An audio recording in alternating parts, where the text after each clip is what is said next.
saying there. What's kind of the general, or let's have you introduce yourself first. Yeah, sure thing. Well, hey there, my name's Don Raleigh. I represent Evolve Payment. Been a part of the team for 10 years now. We're a local Minnesota business that's been in operation for 23 years based out of Little Canna. Oh, awesome. Okay, so tell us about the general vibes going around here. How's the local community? People are Absolutely. As a local business, it's impressive to see where the people are actually coming from. We're not having a lot of multi-state operators coming into our space. This feels like it is the community. These are our neighbors. These are the people who we associate with. And it's fun to see how many people are actually talking with the vendors, gaining resources.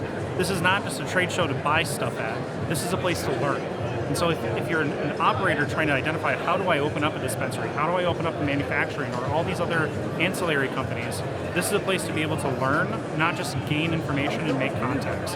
Handshakes go a long way, but when you can turn those handshakes into hugs with friends, this is what we do here. That's awesome. That's awesome. All right. What has been your favorite part about the convention this year? Any particular booths or people or speakers? I think a lot of one of my favorite parts about this convention is how many different industries are all interconnected, and how we are on our team at Evolve Payment, we're offering something called doob tubes, where you can put a doobie inside of our tubes. And so it's fun to see how other vendors are doing pre-rolls. And so they're putting the pre-rolls into our doob tubes, and then they're gathering more information, putting it into secure bags. And so much about this industry, it takes so many people to create an ecosystem, not just a community. We truly have an ecosystem where all of our services and products are working together in tandem, not working against each other, pulling us apart. Have you guys been here previous years, and if so, how has this year kind of felt different? Or yeah, this is our first year at CannaCon, and I can confidently say that we'll be back whenever they show up. How about talk to me about, obviously legislature has been moving kind of slowly in Minnesota, but it seems like breakthroughs are on the horizon.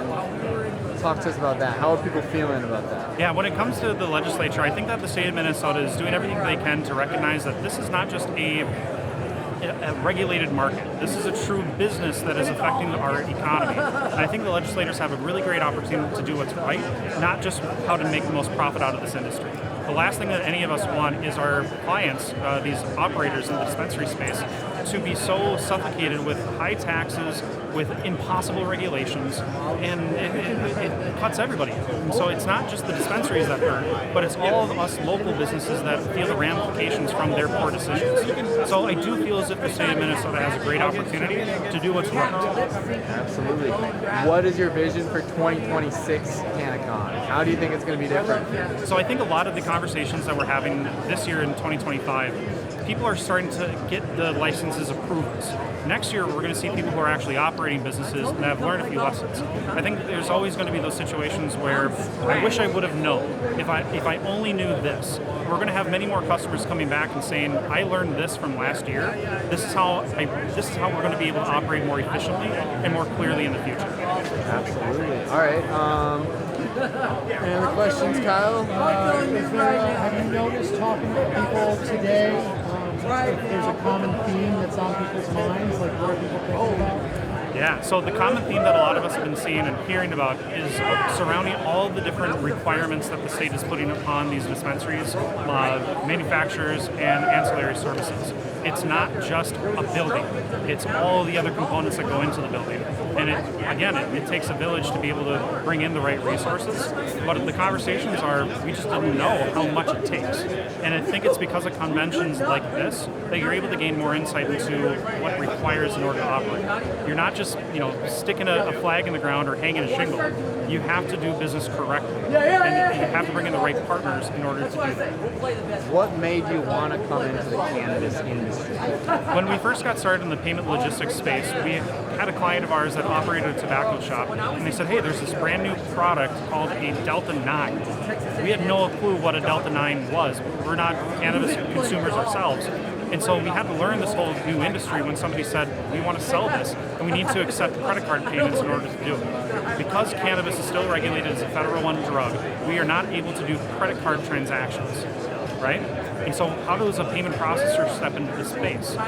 Because of some of the software integrations and technology specialization that we have, we're able to integrate our own software into a program called Green Card, where you're able to collect payment through an ACH by means of an app that your customers would download. it's through this that has brought us to this convention to be able to share what this software is possible. And I think the language that we've been seeing from the people walking by is that we had no clue that this was an option. And the people that are coming here are seeing the value of what technology and software can help them run their business, not just the products that go therefrom. All right, I think last question. To someone who's just heard about CannaCon, what would you say to try to convince them to come out next year? I don't think they need any convincing. Look around, see who's showing up. There was only one booth that was not that was not purchased. If every single one of these vendors comes back year after year after year, there's something to be said about that. And the fact that they only had one booth that wasn't purchased speaks volumes. So if anybody's trying to come to CannaCon because they're interested in starting a new business, gaining insights on what the industry could be, or frankly, they're just trying to figure out if there's a space for cannabis, the great news is that the train hasn't left the station. It's started making noise. The engines are starting, but it's not left. Now is the time. Here's the place, and we are ready for it. Awesome. Thank you so much, Don. Yeah, thank you.